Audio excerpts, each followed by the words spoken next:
Hi, welcome everyone. We have a very special little section here today, and I'm going to let Geoffrey introduce it for you.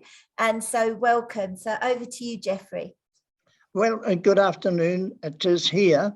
And day before yesterday, I went into Tractor Supplies to get a quantity of oil for the tractors here. And as I walked into this particular county, which is Charles County, I was told by an assistant there that I needed a mask. Need a mask. I said, I thought that had been scrubbed some time ago by the governor. Well, no, it wasn't, and I had to wear a mask. And so here am I sitting around and standing around while we get some oil, etc. And I brought it home. However, and then today I went off to a different county, and this time I didn't wear a mask. And I also went into a bank, no wearing a mask. You see, I'm quite proud of the fact that I am who I am. And really what I try to tell the people in general who I get into conversation with, have no fear. Have no fear. Have no fear. As soon as you have fear in any sort of description, people are drowning. They get afraid, and then they drown. But they have no fear. They keep going. That's the most important thing. And always have some goals. Always have some goals. Not that the practitioner, that's the likes of myself and everybody else who is a healer of the Clendening technique, we're not going to chase people up to see that they complete their goal. That's their responsibility to see that they complete the little goal or big goal within the specified time that they allowed themselves. And then they're proud of it. And then they can have a good laugh. I beat that. Yes, I beat that. And two things about laughing. One, which is from at the top of the chest, and the other is ha, ha, ha, ha, ha, from down below. And when you do this, you're really in charge of your body. I love people to think about that. So true. And what would you suggest for building up good immunity for all of those that are going to be listening into your words of wisdom today? Well, not only thinking right, but eating right and sleeping right. And in fact, there's nothing wrong if you wake in the middle of the night and you really are wide awake, grab something to have a read. And if you don't want to have the energy of the lights on, use a lamp. We turn off the electricity in our bedroom now when we go to bed, and we use some strong light. And so if you wake up in the middle of the night, and I had read a couple of pages, and then I got dozy again, back to sleep. It's a good way of doing this. Incidentally, there's another one which is somewhat successful, and that is taking a deep breath. Taking a deep breath over, say, 5 or 6 seconds and holding it for that same length of time, and then exhale it in about less than 3 seconds, you see? And then you start again. A deep breath in and hold it, and then. And by Jove, it's not too long before you're starting to doze off. So there's something for some people to think about, all right? Give some thought to it. So very important that you have your sleep, yes. And of course, Sally has written the Nourishing Traditions book, and I have it here. And, you know, for building up immunity, you know, she often talks about broths, soups. Yes. And, you know, you mentioned fish or cod liver oil. Yes, indeed. And what else would you suggest about building up your immunity? Oh, well, I will remember, Pip, I was about 7 years old, and my mother asked me to open my mouth because she was going to give me some cod liver oil. And if you don't open it, I'll hold your nose. There's no beg your pardon. So I really have been having cod liver oil for very many years, you see. And it's quite important, just as a clarification, the fish oil as such doesn't have any vitamin A in it, whereas cod liver oil does. Very important. Right? Fantastic. So be sure to get the right thing. And the one that we've been using mostly has been a fermented cod liver oil by Green Pasture, that's made by a chap in the United States, okay, and sold in New Zealand too. Wonderful. Right. And I guess, you know, with the situation with the worldwide different lockdowns that are happening, you know, people perhaps aren't getting out into the sunlight. You know, they might be cooped up in tower blocks, you know, and scared to go out. And so vitamin D is very important, you know, for our bodies. So, you know, heavens, yes. Get out in the sunlight. Yeah. Get out in the sunlight. And, you know, if you get a bit tanned, what's wrong with that? You see? Get a bit more. Get a bit more. And it's a regular thing to see the skin turning a slight brown there. It's very good indeed. And have a look, you know, at fresh fruits, fresh vegetables, organic if possible, homegrown if possible, and, you know, eat a wide range of rainbow vegetables and fruit, as well as, you know, getting it out into the sunshine and the fresh air. But I do know that in certain parts of the world, like I've got a friend in Mexico City, and I've got people who are in India, where, you know, it's not possible to perhaps even get out of the building because you're in lockdown.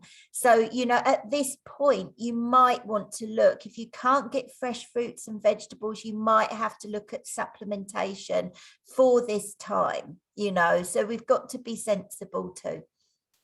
Right. Well, here comes at the point about the whole Clendenny technique. Use some kinesiology or use a pendulum. Yeah. Nothing wrong with a pendulum. We've used it for hundreds of years. And in other words, it was called, it had other names to it than just a pendulum.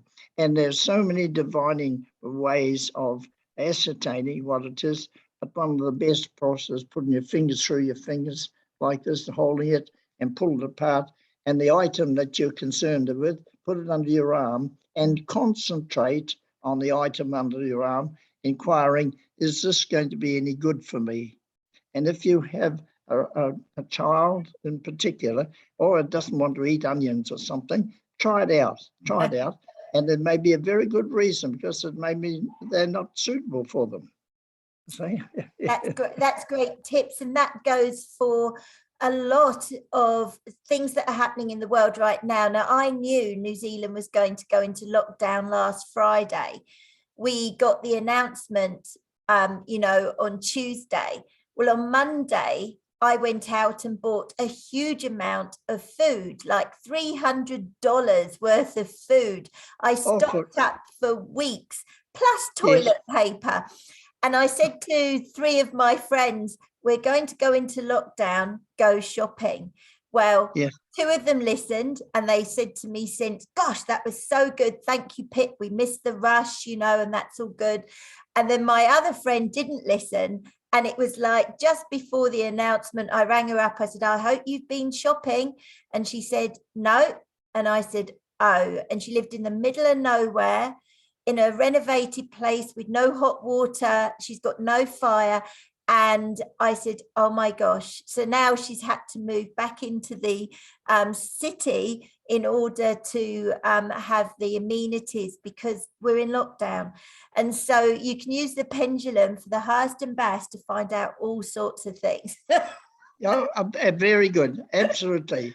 Everybody should listen to your advice along those lines. And particularly as you, Pip, have been a nurse in the hospital care for some time prior to coming to New Zealand. So there's gained knowledge there. So you're able to talk with authority. Thank you. Lovely. Thank you. So what loving tip or words do we want to share with our Clendening group, Geoffrey? Please accept other people's way of thinking. Please do this.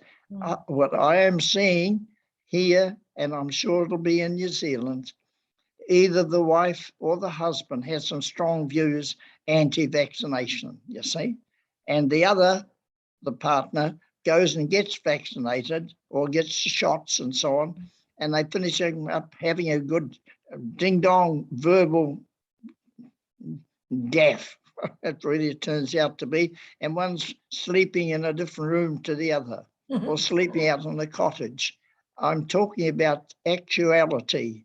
It's actually happening, you see. In fact, it's gone a bit further than this, Pip. In one particular case, a family member called the police because of the things that were had grown to such a stage, you see. So please accept the thinking. Like we do in our opposition members, they think in a certain way, and the ones that you're supporting, they think in a different way. Right, I will support them all the same. Yes. Absolutely. That's wonderful advice. And my little bit of advice here is that, you know, we are sovereigns of ourselves. You know, remember, we are all our own sovereign of our thoughts, mind and soul and bodies. And, you know, we are responsible for ourselves.